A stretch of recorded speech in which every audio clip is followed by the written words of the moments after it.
Muito bem-vindo a mais um episódio do Simplificando Tudo. Aqui o nosso objetivo é simplificar o mundo do Bitcoin, da blockchain, dos NFTs e de todo esse mundo novo da tecnologia que está vindo aí, mudando a forma como que a gente vive e vai mudar muito mais ainda no futuro. E hoje a gente está aqui com o Felipe, do Boteco Cripto, que vai explicar para a gente muito como analisar criptos, como analisar projetos novos que estão no início aí, vai dar um insight para a gente desse mercado e também vai explicar conceitos bem interessantes para a gente saber. E aqui a gente não fala com jargões, aqui a gente simplifica esses jargões e fala realmente com o povo. Então, bora aí. Eu vou me apresentar aqui. Eu sou o Matheus Celtico, CEO da Patreon Crew. Se você ainda não conhece, a gente é uma comunidade sobre aprendizagem nesse novo mercado. E se você quiser acompanhar a gente em todas as redes, P2E Crew, os links estão na bio. E eu vou passar a palavra aqui para o Felipe, que é um cara muito foda e vai se apresentar para você agora. Fala pessoal, boa tarde para todo mundo aí. É um prazer estar aqui com vocês no podcast. Meu nome é Felipe Medeiros. Como o Matheus já me apresentou brevemente, eu sou fundador da comunidade Boteco Cripto, uma comunidade gratuita para investidores em criptoativos. A gente tem hoje quase 20 mil membros ali no Telegram, WhatsApp, Discord também. E a gente tem a missão aí de passar conhecimento sobre criptoativos de forma muito conservadora e também muito honesta, né? A gente sabe que o mercado novo, o mercado de tecnologia, ele está muito exposto a desinformações. Então, desde o princípio, a nossa missão ali foi informar, trazer informações de qualidade, sempre com bastante transparência e honestidade para todo mundo. É um prazer estar aqui conversando com vocês. Muito obrigado aí. Igual você falou, esse mercado é um mercado que tem muita gente que quer colocar na cabeça das pessoas que elas vão ficar ricas do nada, que vai entrar em um projeto, vai fazer 10.000% em um mês.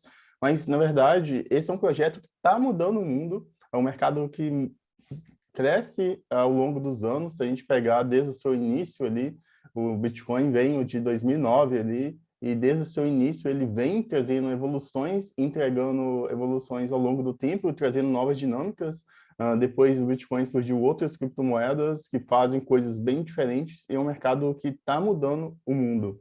Fala para a gente, Felipe, como que você enxerga o Bitcoin, como que ele está mudando o mundo para você e como esse mercado está caminhando ao longo dos anos? Então, Matheus, cara, assim, toda nova tecnologia, né, no decorrer do tempo, ela trouxe sempre melhoras na vida da população, né, do cidadão, da pessoa comum. Isso desde a Revolução Industrial, enfim, até o ponto que a gente chegou hoje. Tecnologia sempre veio para facilitar, né, para trazer melhor produtividade, para trazer transparência, para trazer só benefícios quando a gente pensa aí no mundo, né, no longo prazo. E cripto, né, blockchain, Bitcoin, Ethereum não é diferente. O Bitcoin ele foi criado com uma proposta bem única e objetiva, né? A blockchain do Bitcoin, aí só para quem não entende, né? O Bitcoin ele é uma criptomoeda que está dentro de uma blockchain, né? E o que é uma blockchain? Um blockchain é como se fosse um grande livro de marcações, né? Onde todas as transações, tudo que acontece lá dentro é registrado dentro dessa blockchain, né? Como se fosse um grande livro de registro. As pessoas gostam muito de usar um exemplo que é o banco imobiliário, né? Quem já jogou banco imobiliário com muitas pessoas sabe que sempre que a gente vai jogar assim, todo mundo leva um caderninho, né? Cada um tá com um caderno na mão. Para quê? Porque toda transação que acontece, a gente anota aquilo para ninguém roubar dentro do jogo, né? Para ninguém fraudar ali os valores e a quantidade de dinheiro que tem. E a blockchain é muito semelhante. Como se fosse um grande sistema financeiro que você consegue, através de tecnologia, validar todas as transações, né? Então, o que a gente chama de blocos, eles têm validadores, e esses validadores são as pessoas que anotam as transações que acontecem no caderno e validam se aquelas transações financeiras que aconteceram dentro da blockchain, e não só transações financeiras, todas as transações, elas realmente aconteceram ou não. E isso é muito transparente e descentralizado, né? Porque qualquer pessoa pode enxergar o que aconteceu lá dentro, todas as pessoas podem acompanhar o processo de validação e podem até mesmo ser um validador. Então, a blockchain do Bitcoin foi criada para ser um sistema financeiro mais transparente e descentralizado. É porque hoje, na época da criação do Bitcoin, foi logo após a crise do subprime, para quem nunca ouviu falar, precedeu a grande bolha imobiliária nos Estados Unidos. Então, a ideia do Bitcoin, esse sistema financeiro descentralizado, é não que o mundo, né, o investidor comum, as pessoas comuns, não estivessem sempre submetida à ingerência dos governos referente à impressão de dinheiro, a como a política monetária é conduzida. E o objetivo do Bitcoin é que ele servisse de moeda também, né? Ele foi criado lá atrás, toda a blockchain foi projetada e construída, esse grande livro de blocos, né, de informações, ele foi construído para que ele fosse unicamente, exclusivamente usado para ser uma moeda de troca, ok? Um ativo digital, um dinheiro digital, um e-cash, um dinheiro online. Então, e além de online, né, claro que já era um diferencial, porque na época a grande maioria das transações ainda eram feitas por dinheiro moeda, né, por nota física, dinheiro físico, na verdade. Isso também trazia o diferencial da descentralização e da emissão limitada, né? O Bitcoin ele só tem uma emissão limitada a 21 milhões de unidades, enquanto o dinheiro fiduciário, né, o que é o dólar, o real, a libra, o euro, ele tem emissão ilimitada. Então, essa era a ideia, né, do criador do Bitcoin, que o codinome é Satoshi Nakamoto, que na verdade ninguém sabe se o nome dele era mesmo Satoshi Nakamoto ou se esse era um codinome ou era uma equipe que se intitulou Satoshi Nakamoto, enfim, ninguém sabe quem era o dono do Bitcoin.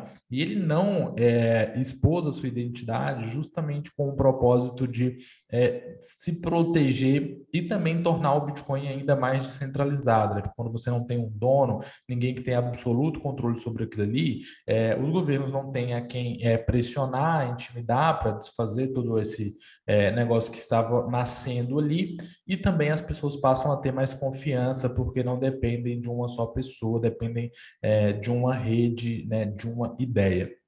Então, Matheus, assim que foi criado, né, o Bitcoin, por esse motivo que cripto nasceu.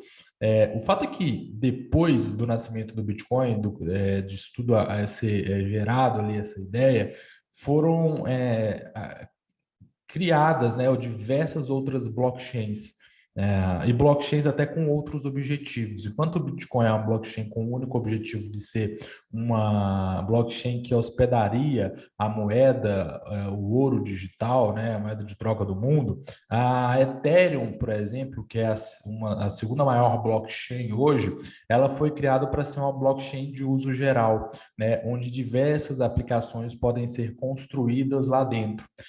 Você tem uma tecnologia mais avançada que te permite não só criar um dinheiro digital ali dentro, te permite, através da linguagem de programação própria, através do que a gente chama de contratos inteligentes, que explicando, são códigos de programação que são altamente, que são autoexecutáveis e são imutáveis, e também não podem ser alterados ou descumpridos ali depois de ativados. Eles foram criados para que outras aplicações como finanças descentralizadas, né, que são finanças descentralizadas, que a gente chama de DeFi, são todos os mecanismos do sistema financeiro tradicional, como uma bolsa de valores, como um banco, né, um banco que você toma empréstimo, que você troca real por dólar, né, muda de câmbio, ou uma bolsa de valores que você compra uma ação da Petrobras, ou da Vale, ou do Bradesco, que você também consegue emprestar dinheiro, se for o caso, que você consegue fornecer liquidez, como você faz para o banco, quando você compra ali um título do banco, ou deixa o seu dinheiro na conta corrente.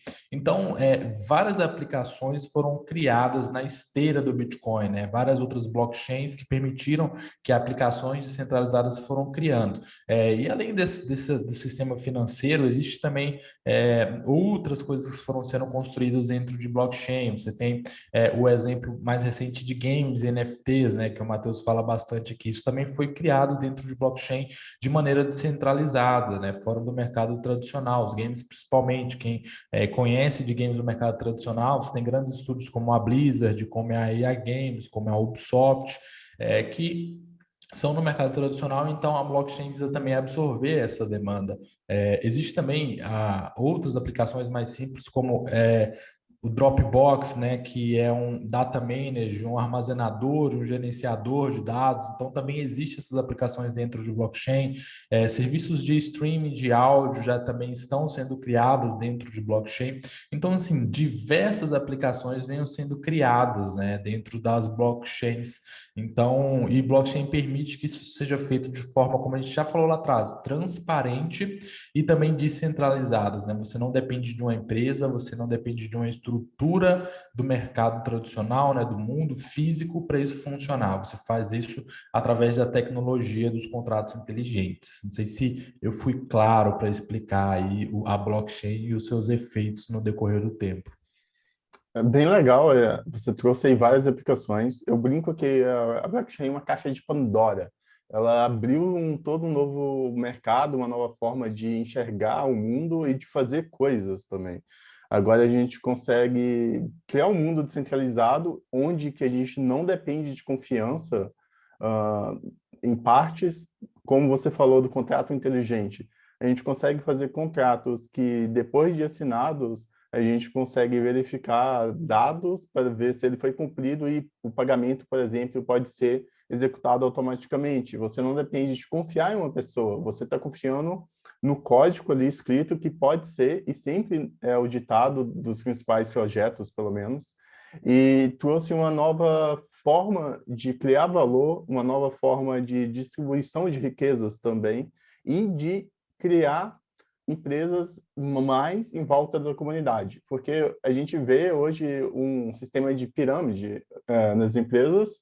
O CEO, diretor, vai sempre descendo ali, e que normalmente vem de tudo de cima para baixo.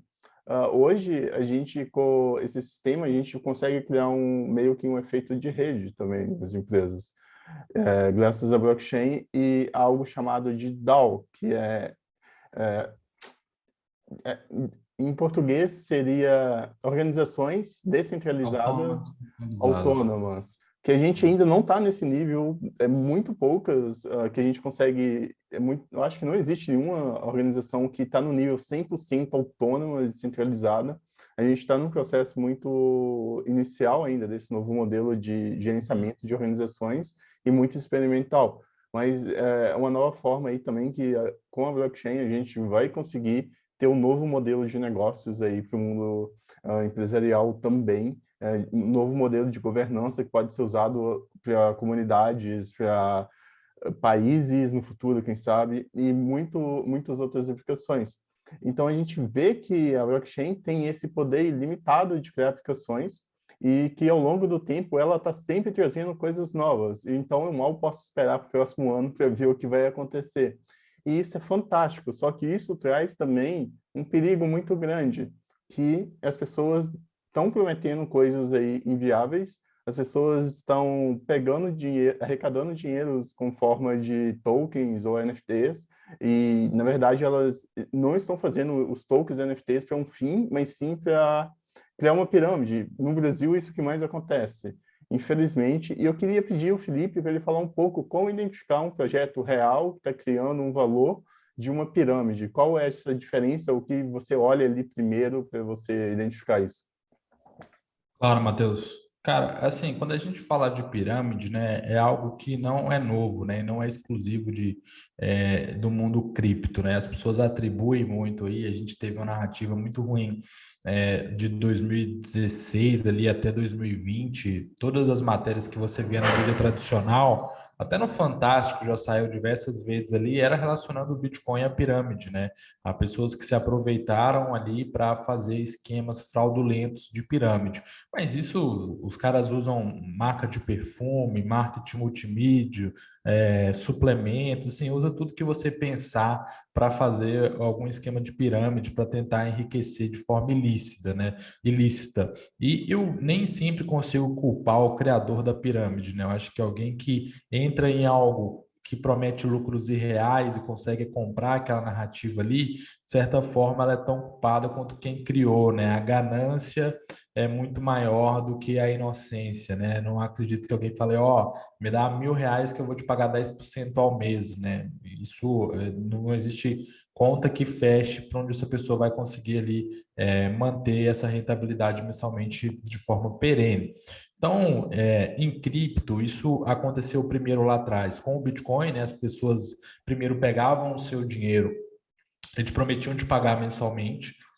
Isso, de certa forma, acabou, né, por conta da exposição na mídia, por conta do esgotamento também de pessoas dispostas a cair, a correr esse risco.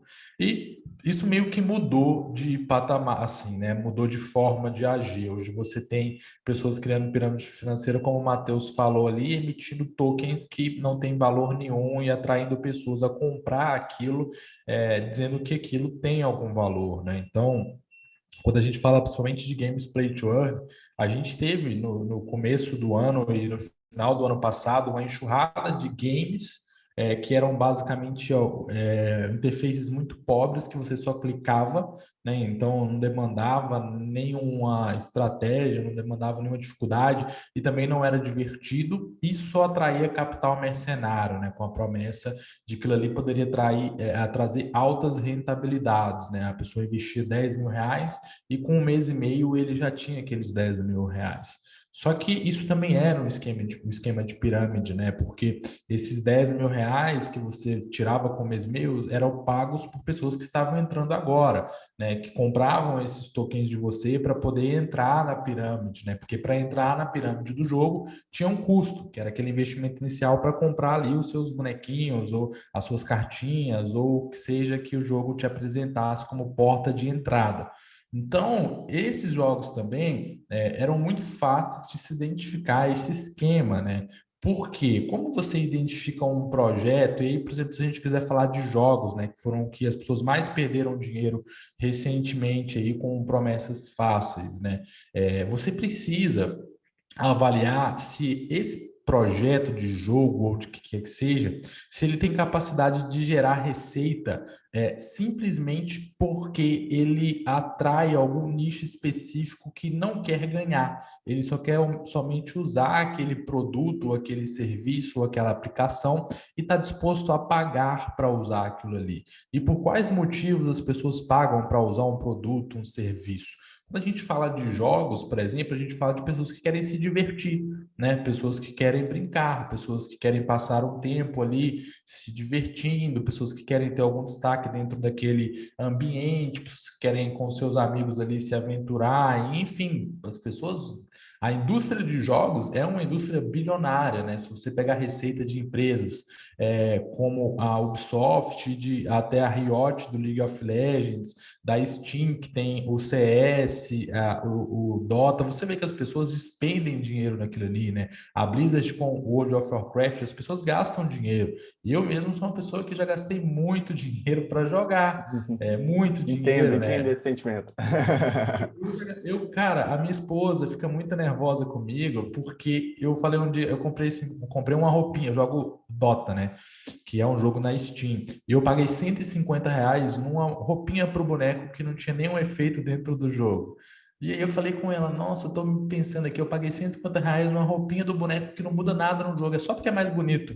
Ela disse, você não tem juízo, não. Eu até brinquei com ela, falei, não, mas você não pode me criticar. Você tem unha e põe unha em cima da sua unha. Eu tenho um boneco que já tem uma roupinha e eu ponho outra roupinha em cima, mais bonita. Sim. Então, assim, as pessoas gastam com isso, né? Então, existe uma forma, assim, de você criar um projeto de game, por exemplo, que ele se capitalize, né? Que ele faça sentido. Mas para isso, pessoas como eu fiz lá no Dota e pessoas fazem recentemente em todas as indústrias de jogos, elas têm que estar dispostas a colocar um dinheiro ali para se divertir e não esperar nenhum retorno em troca disso, igual eu não espero nenhum retorno em troca do dinheiro que eu coloquei nos games no decorrer da minha vida. Então, esse jogo tem a capacidade de fazer isso, de atrair capital. Por quê? Porque qual que é a ideia da Web3, né? Qual que é a ideia da blockchain? Qual que é a possibilidade que a blockchain traz para a gente nesses projetos? Quando você compra, por exemplo, eu comprei aqui na Steam vários itens, né, para o jogo, esses itens não são meus, né? Eu vou dar um exemplo real para vocês, eu até comentei numa live que eu participei recentemente. Entrei na Steam, fiquei muito tempo sem jogar, né? Comecei a trabalhar, tem muito trabalho, não consegui jogar nada. Eu entrei lá e vi que eu tinha muita coisa. Eu falei, cara, eu vou vender isso tudo e ver quanto que eu tenho. E fui vendendo a preço do mercado e vendi tudo. E tinha lá 2.000 e poucos reais, mas coisas de anos que eu comprei assim, tinha 2.500, 2.800 reais. Gastei muito mais que isso, mas valia isso quando eu fui vender. E eu falei, vou vender isso aqui, vou pegar esse dinheiro, vou comprar cripto. Pensei na hora, né? Vou comprar Ethereum aqui com esse dinheiro. Aí eu parei uns 10 segundos assim, como que eu vendo isso? Aí eu lembrei, não, não consigo vender isso. Porque eu fiquei tão acostumado com o Web3, com o ambiente de blockchain, que é o que eu vivo 20 horas por dia, que eu pensei, não, isso aqui é meu, eu posso vender. Vou vender, só que eu não posso vender, trocar aquilo por dólar, por real. O máximo que eu posso é vender para outra pessoa e pagar uma taxa de 15% para a Steam. Mas eu não posso transformar aquilo em real, não posso transformar aquilo em dólar, eles não compram aquilo de mim e ninguém pode comprar de mim e me dar o dinheiro. Ele tem que manter esse dinheiro dentro da Steam, sempre pagando taxas, e o que ele pode fazer é usar para comprar um jogo, para comprar mais coisas dentro do jogo também. Então aquilo não é meu, ok? Aquilo ali é uma semi-propriedade, né? Que quem manda no final, quem decide o que vai ser feito é a Steam. E eu falei, na hora eu fiquei revoltado, né? Revoltado. Eu fui falar com um amigo meu, eu falei, mano, tô revoltado, não consigo transformar o dinheiro da Steam em dinheiro e tal. Quer comprar de mim aqui? Eu te dou 30% de desconto. Ele riu da minha cara. Ele falou, mano, como assim você quer transformar o dinheiro da Steam em dinheiro? Isso não é possível, você sabe, ué, você é doido. E aí eu vi como que a minha cabeça mudou, cara. Como que blockchain mudou a minha mente, de eu ficar revoltado por aquilo que eu paguei não ser meu de fato, eu poder fazer o que quiser com aquilo. Então, por que blockchain games é diferente e um projeto Web3, quando a gente fala, por exemplo, lá de streaming de músicas e tudo aquilo que você tem de propriedade dentro de blockchain é seu? Porque a blockchain, ela te permite fazer o que você quiser com aquilo ali, você é realmente dono daquilo ali. A blockchain, ela não é coparticipante da sua propriedade, ela te transfere 100% da propriedade e ninguém tem direito de fazer aquilo. Tem uma história muito legal, que eu nem sei se já foi contado aqui nos últimos podcasts, que é a história do Vitalik. O Vitalik Buterin, ele é o fundador da Ethereum, que hoje é a maior blockchain em termos de aplicações e a segunda em termos de valor atrás do Bitcoin. E ele conta como que ele foi motivado a criar Ethereum. É uma história que fala muito para quem curte games, né? Para quem curte esse ambiente. Ele fala que ele estava um dia, o pai dele era comprador da tese do Bitcoin, né? Gostava já de Bitcoin, entendia que isso era necessário, mas ele não tinha nenhum contato com isso, era criança, era um moleque, era muito inteligente, e ele jogava World of Warcraft, que é um jogo do mercado tradicional. E em algum momento, o personagem que ele usava no World of Warcraft sofreu ali redução de poder, né? Ficou mais fraco para a linguagem mais simples. Esse personagem ele foi ali que a gente chama de nerfado, ele foi prejudicado, né? Ele era o personagem mais forte da época e se tornou um dos personagens mais fracos e relevantes.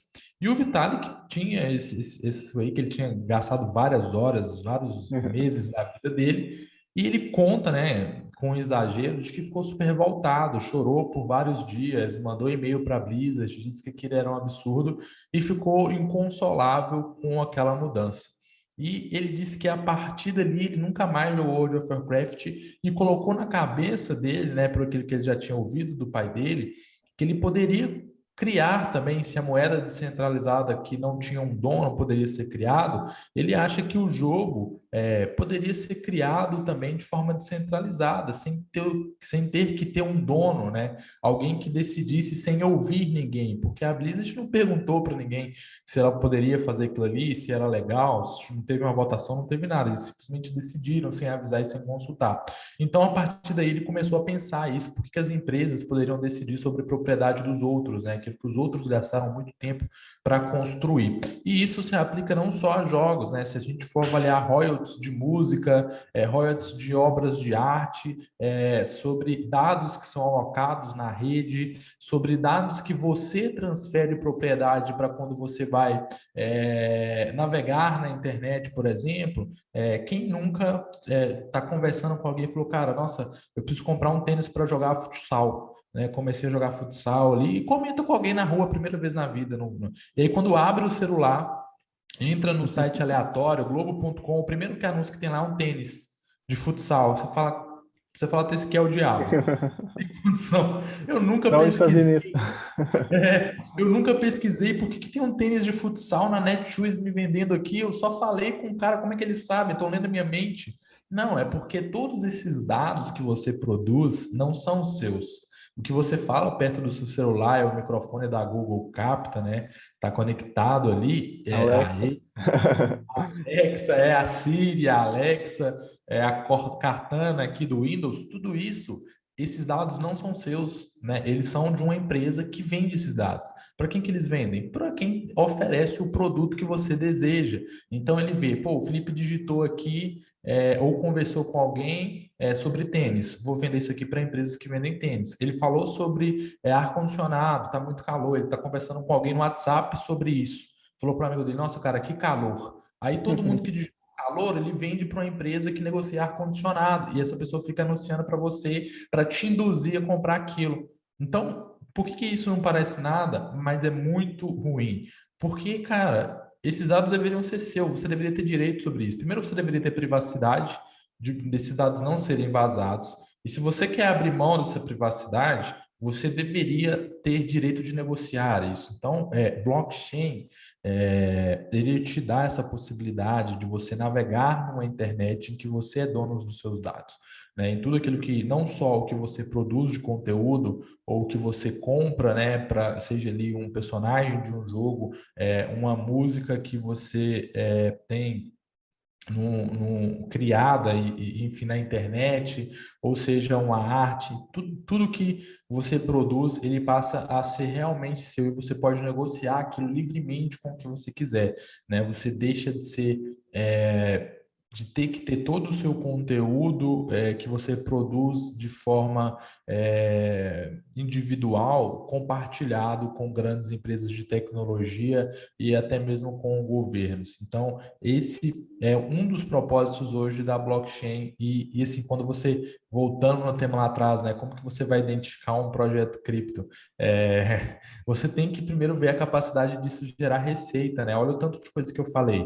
Se você vê um projeto lá atrás que ele tem uma demanda que as pessoas querem entrar lá para jogar, isso faz sentido, né? Porque vai ter uma contraparte. Eu não vou vender os meus bonecos para Steam, pagar uma taxa de 20%, 15%. Eu vou poder transformar aquilo em dólar e vender para outras pessoas que vão querer se divertir. Então, existe alguém colocando dinheiro ali. Aí, todos esses outros pontos que eu falei, é um projeto que é de alocação descentralizada de dados, como se fosse um Dropbox, um AWS, eu vou guardar dados na nuvem, dados que são imutáveis, etc. Isso faz sentido. Por quê? Porque pessoas vão pagar para fazer isso, né? A tecnologia não é gratuita. Você não vai alocar dados na nuvem de graça também. Existe um custo operacional. Esse custo operacional, ele vai gerar receita também, pessoas vão pagar. Então, essa receita pode ser dividida por quem tem um token. Então, faz sentido comprar isso? De certa forma, faz. Então, é essa percepção de avaliação, né? O quão isso realmente é uma ferramenta que gera interesse das pessoas e ela não tem só ali pessoas alocadas pensando em ganhar dinheiro, né? Porque olha como que a lógica se inverte, né? A gente pode falar de um projeto cripto, por exemplo, que chama Arweave. A Arweave é o que eu disse aqui agora, um data manager descentralizado, um armazenador de dados, né? Um gerenciador de dados, onde as pessoas depositam dados lá. Os jogos em blockchains que a gente viu lá atrás e várias pirâmides, a lógica seria, cara, coloque um dado aqui, armazene, você paga R$ 1.000 para começar a armazenar, mas você vai ganhar R$ 10.000 se você ficar aqui muito tempo armazenando dados para as pessoas aqui de forma descentralizada. Pô, como isso sustenta? Se eu só pago R$ 1.000 para entrar e com 3 meses eu recebo 10 mil, de onde vem esse dinheiro? Né? As pessoas precisam ter essa lógica também. Agora em Aurive, não. Você vai pensar o seguinte: olha, eu posso armazenar e pago R$ 1.000. É o custo para armazenar aquilo ali. Mas se eu quiser oferecer armazenamento de dados, não tem, eu não preciso pagar R$ 1.000 para entrar nada. Eu posso oferecer o meu HD aqui como esse espaço ou a minha capacidade de força computacional, e eu recebo por isso. Mas eu recebo porque alguém na outra ponta está pagando 1.000 porque ele precisa armazenar. Não é porque ele vai armazenar e ganhar dinheiro em troca. Ele só precisa. Ele tem que colocar as informações ali da empresa dele, do servidor da empresa dele, ou das informações que ele precisa que nunca sejam apagadas, as informações que não podem ficar ali no HD suscetíveis a ter um problema. Então, isso faz bastante sentido. Então, para as pessoas conseguirem, no primeiro momento, fugir de pirâmides, elas precisam ter essa ótica mais crítica e mais simples até de oferta e demanda. Sim.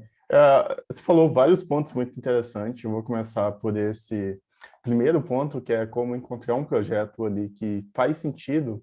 Eu acho que tudo que você falou a gente pode simplificar e falar que você tem que encontrar um produto, alguém que está construindo algo que tenha pessoas interessadas, reais, que comprove aquilo, seja, às vezes o produto não está pronto, mas tem concorrentes ou tem pessoas indo no Google e pesquisar como que eu compro, como que eu armazeno dados na internet sem ser rastreados, ou como é que eu armazeno dados na internet sem o Google saber disso e usar meus dados para outras coisas.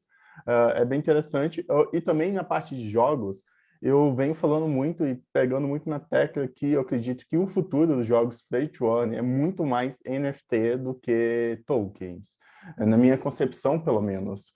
Porque o que já funciona hoje, todo mundo sabe que funciona.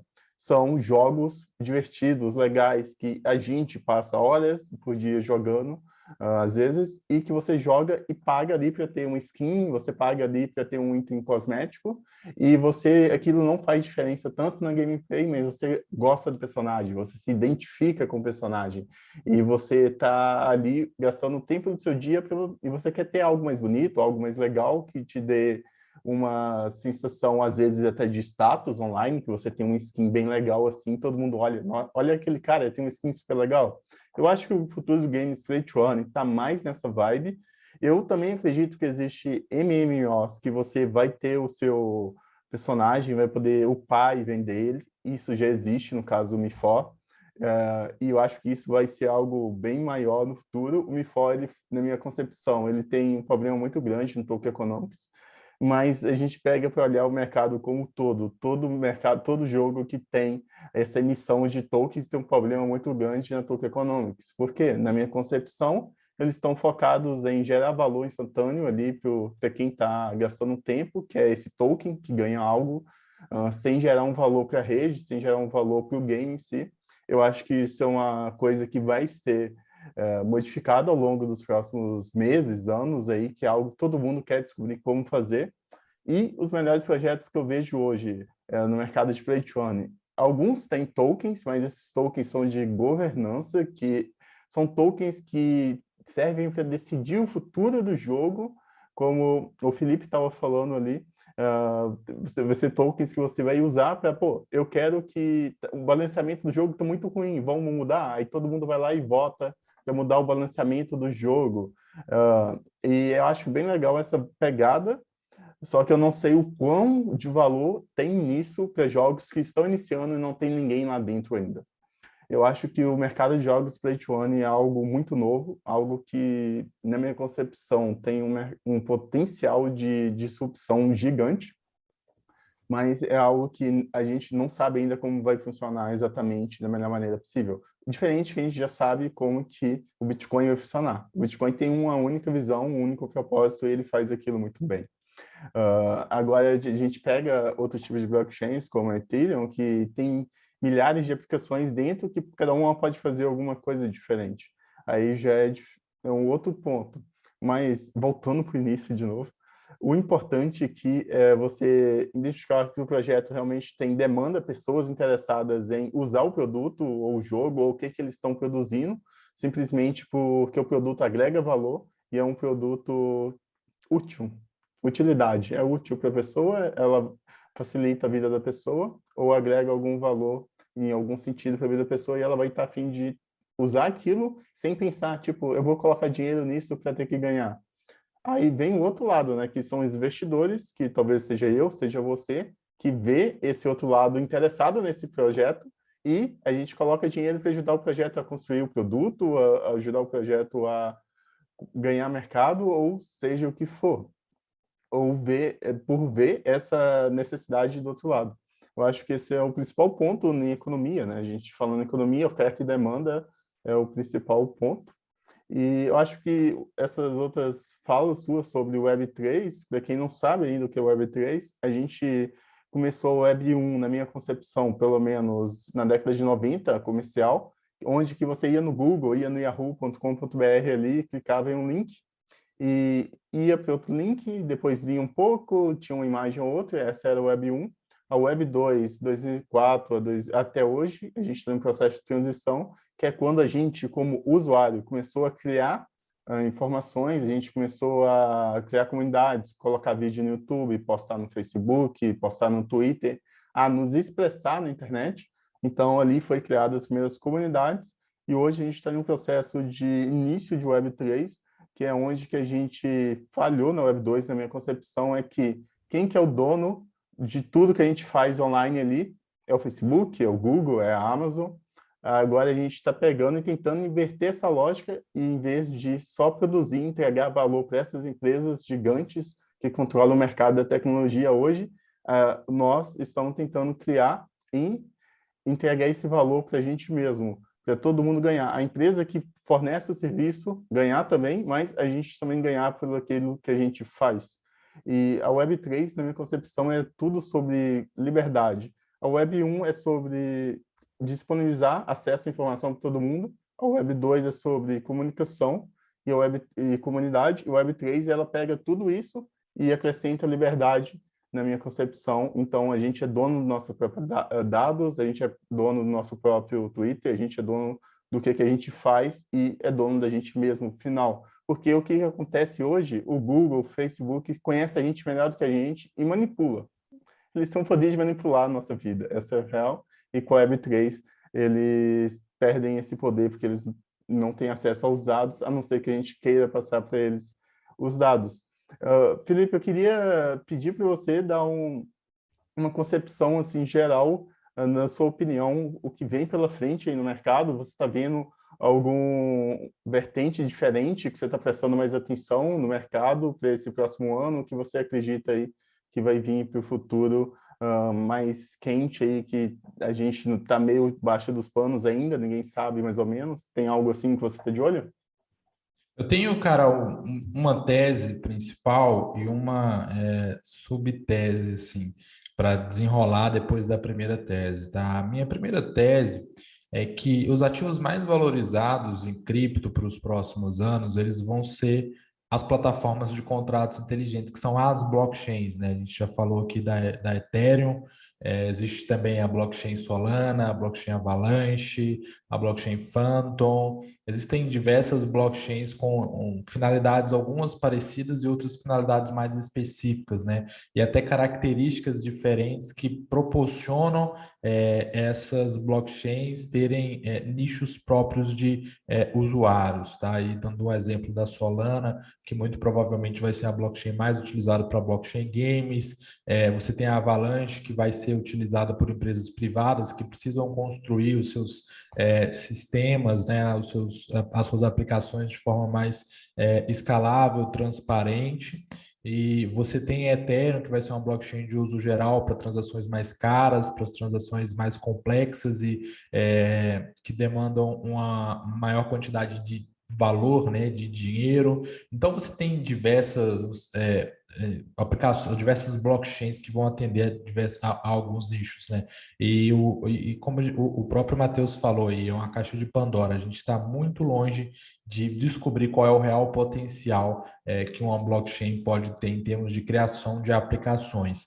Então, por isso, eu acho que a gente vai viver um momento agora no mercado de baixa, em que essas blockchains vão acelerar e se desenvolver, oferecendo mais infraestrutura para a criação de outros jogos, né?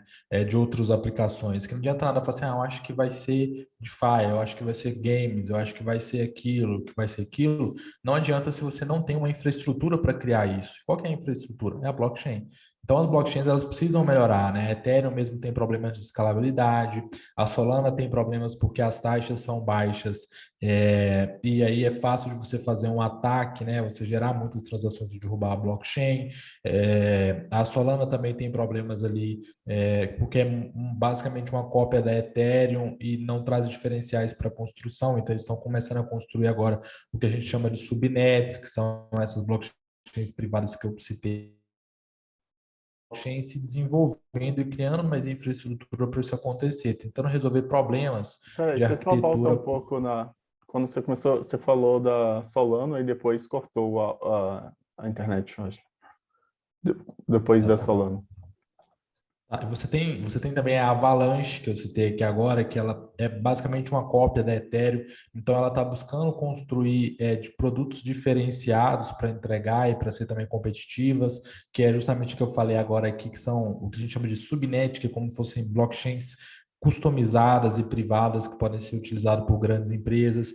Então, toda essa infraestrutura para criação de aplicações dentro de blockchains, elas estão sendo construídas agora. Então, eu acho que a gente vai ver isso acontecendo. Grande parte do capital agora vai migrar para essas blockchains, porque é onde a gente realmente encontra valor dentro do mercado, e depois a gente vai ter um ciclo aí de aplicações, de nichos próprios se desenvolvendo melhor, né? E aí a gente tem vários concorrentes, a gente tem DeFi, a gente tem aplicações de próprias de Web3, porque a gente está falando de privacidade, a gente fala de um stream de rede social, de navegadores, de data manager, de várias coisas que podem ser construídas. A gente tem games, né, que como você disse aí, eu concordo, eles vão ser focados em NFTs, não em tokens, que o que importa mesmo é o NFT, é a propriedade.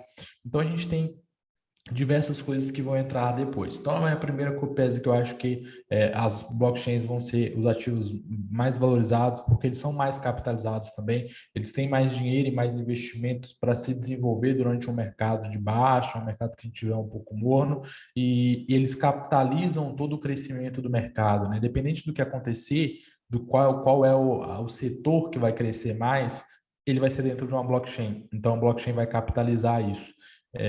Agora, se eu fosse apostar, tirando as blockchains de um setor, eu tenho uma tese que é muito parecida com o gestor da Galaxy Digital, que eles levantaram ali uma grana, né, de um capital de risco, que se chama Venture Capital.